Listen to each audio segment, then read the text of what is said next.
Hi friends, આજનો પ્રશ્ન છે શું એક લગ્ન જીવન ચાલુ હોય તો બીજા લગ્ન એ સમય દરમિયાન કરી શકાય અને એ પણ છૂટાછેડા લીધા વિના?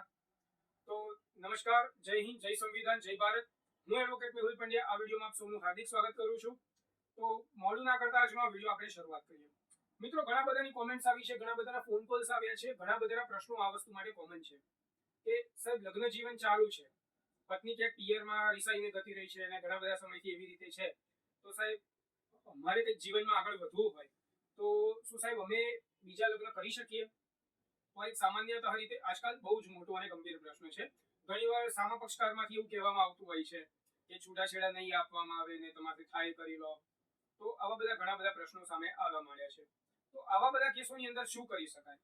અને એની અંદર સામાન્ય રીતે છૂટાછેડા પબ્લિક લેતી હોય છે, પણ આમાં એક એવો પ્રશ્ન આવ્યો છે અને ઘણા બધા પ્રશ્ન આ જ વસ્તુ માટે આવે છે કે સાહેબ છૂટાછેડા લીધા વિના નવા લગ્ન કેવી રીતે કરવા?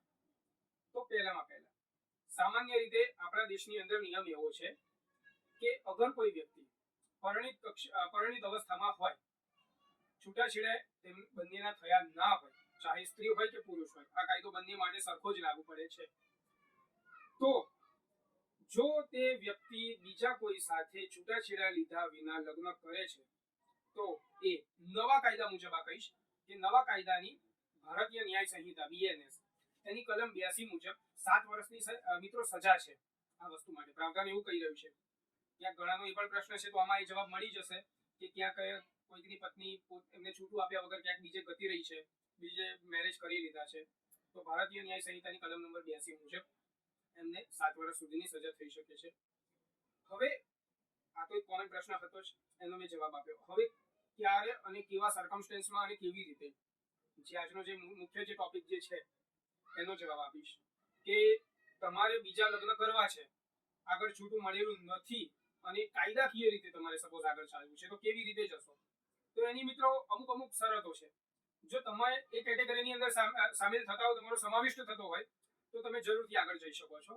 તો એમાં પહેલું જે કેટેગરીમાં છે એ છે અગર કોઈ વ્યક્તિના બાળ લગ્ન થયા હોય. બાળ લગ્ન એટલે આપણા દેશમાં સામાન્ય રીતે લગ્નની ઉંમર એવું કહી શકાય કે પુરુષ માટે 21 વર્ષ છે અને સ્ત્રી માટે 18 વર્ષ છે. 18 વર્ષ પૂર્ણ હોવા જોઈએ અને 21 વર્ષ પણ પૂર્ણ હોવા જોઈએ. બરાબર છે મિત્રો? તો આ સિચ્યુએશનની અંદર તમે ના હોવ તો તમારા લગ્ન બાળ લગ્ન કહી શકાય. ધારો કે કોઈ પુરુષ હોય એના 20મું વર્ષ રનિંગ હોય અને ક્યાંક એના મેરેજ થાય તો એ બાળ લગ્ન ગણાય. કોઈ સ્ત્રી હોય તો એ 16-17 વર્ષની હોય તો પણ એ બાળ લગ્ન જ ગણાય છે. તો આ લગ્ન, આ પ્રકારના કોઈ પણ લગ્ન હોય તો એ શરૂઆતથી જ વેલિડ રહેતા નથી હોતા, એ ઝીરો મેરેજ કહી શકાય છે જેને. તો આની અંદર તમે આગળ જઈ શકો છો અને તમે કદાચ ડિવોર્સ માટે પણ એપ્લાય કરી દો તો એ પણ તમને મળી જતું હોય છે, કારણ કે આ લગ્ન વેલિડ જ નથી ગણાતા હોતા. તો ઘણી બધી જગ્યાએ આવા પ્રશ્નો ઉપસ્થિત થતા હોય છે અને આવતું પણ હોય છે. ક્યાંક બાળકોની ઈચ્છા નથી હોતી, ભણતા હોય છે અને અમુક સમાજમાં એવું ચાલી આવ્યું છે કે વાલીઓ તરફથી આવી રીતે લગ્ન કરાવી દેવામાં આવે છે અમુક સમાજમાં કે ગમે તે જગ્યાએ સ્થળ પરિસ્થિતિના દ્વારા. તો આ લગ્ન વેલિડ નથી. તો આની અંદર તમે ભવિષ્યમાં બીજા મેરેજ કરી શકો છો અગર તમારી ઈચ્છા હોય તો. પછી મિત્રો બીજા એક સર્કમસ્ટેન્સીસ છે કે અગર કોઈ કપલ છે તો એ કપલની અંદર યા તો પુરુષ યા તો સ્ત્રી ગુમસુદા હોય, લાપતા હોય અને એ પણ 7 વર્ષ કે તેથી વધારે સમયથી. જો એ વ્યક્તિનું કોઈ અસ્તિત્વ જ ના હોય, ઇવન જીવે છે, નથી જીવતા, કઈ હાલતમાં છે, ક્યાં છે, શું છે, કોઈને કશી જ ખબર નથી, તો આવી કન્ડિશનમાં મિત્રો તમે એ વસ્તુને લઈને આગળ જઈ શકો છો. તમે બીજા લગ્ન કરી શકો છો જેની જોગવાઈ પ્રમાણે તમારે નોંધણી કરાવવાની રહેશે કે સો એન્ડ સો વ્યક્તિ આટલા વર્ષોથી ગુમસુદા છે, આમનું કોઈ અસ્તિત્વ નથી, કોઈ અતોપતો નથી, તો તમે એમાં આગળ જઈને નવા લગ્ન તમે કરી શકો છો મિત્રો. પણ એ તમારે કાયદાની આધીન છે. આ મેં તમને શરતોનો એક ભાગ કહી રહ્યો છું હું અત્યારે, પણ એ દરેક વસ્તુમાં કાયદાના ભાગને ધ્યાનમાં લઈને તમે આગળ વધી શકો છો. તમે ઓવરઓલ કોઈ પણ સ્ટેપ નહીં લઈ શકો. આજે હું અહીંયા યુટ્યુબમાં જે ઇન્ફોર્મેશન આપી રહ્યો છું આ એક બેઝિક ઇન્ફોર્મેશન છે, જેમાં તમારે આગળ વધારે ડીપમાં ઇન્ફોર્મેશન માટે આમાં સામાન્ય રીતે ઘણીવાર એવું જ થતું હોય છે કે ઘણા લોકો એક સામાન્ય 2-5 મિનિટના વિડીયો પરથી પોતાનું જજમેન્ટ લઈ લેતા હોય છે, પણ મિત્રો એવું નથી. દરેક કેસની અંદર સર્કમસ્ટેન્સીસ એટલે કે વસ્તુસ્થિતિ અલગ અલગ હોય છે.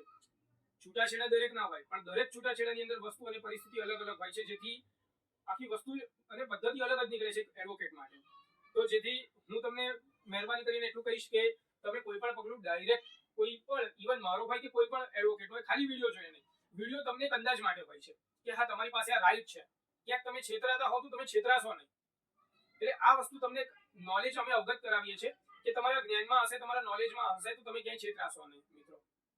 હવે મિત્રો જે નવામાં તો એટલું જ છે કે સપોઝ બંનેમાંથી કોઈ એક પક્ષકાર કદાચ મૃત્યુ પામ્યો હોય અને એવી ઇન્ફોર્મેશન હોય તો તમારે મરણનો દાખલો મૂકીને આગળ વધી શકો છો. બરાબર છે, જેમાં છૂટાછેડા લેવાની કોઈ જરૂર નથી હોતી.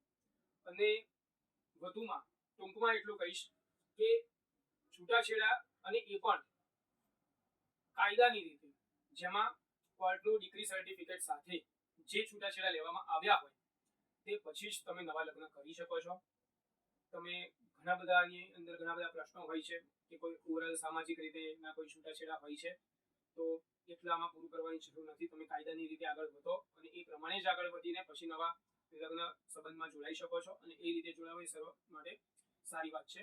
અને ક્યાંક ટૂંક સમયમાં અમુક એવા પણ મૂંઝવણ અને પ્રશ્નો ઉપસ્થિત થયા છે કે ક્યાંક એવા જે દર્શક મિત્રો જે છે જેમના સંતાન અથવા તો જે પોતે કોઈ અલગ અલગ દેશમાં છે, એક બે જે છે લંડનથી છે, એક બે ઓસ્ટ્રેલિયાથી છે, એવી રીતે ફોન આવ્યા હતા મને.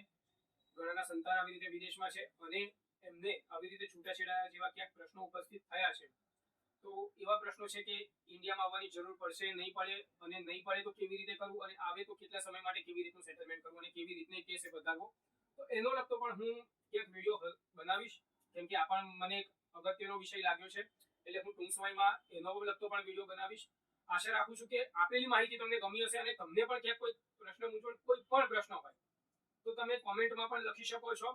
તમે આપેલો મારો જે સંપર્ક નંબર જે છે એમાં વોટ્સઅપમાં તમારું નામ, તમારા ગામનું નામ અને તમારો વિષય લખી શકો છો. અને ક્યાંક તમે ફોનથી પણ પૂછવા માંગતા હશો તો તમે મેસેજ કરજો અને હું એ મેસેજના આધારે હું ફ્રી સમય લઈને હું તમને સામે કોલ બેક અવશ્યથી કરીશ. અને ક્યાંક તમારે જે પણ પ્રશ્ન અને સમસ્યા જે પણ હશે એનું નિરાકરણ આવે એવું કરીશ.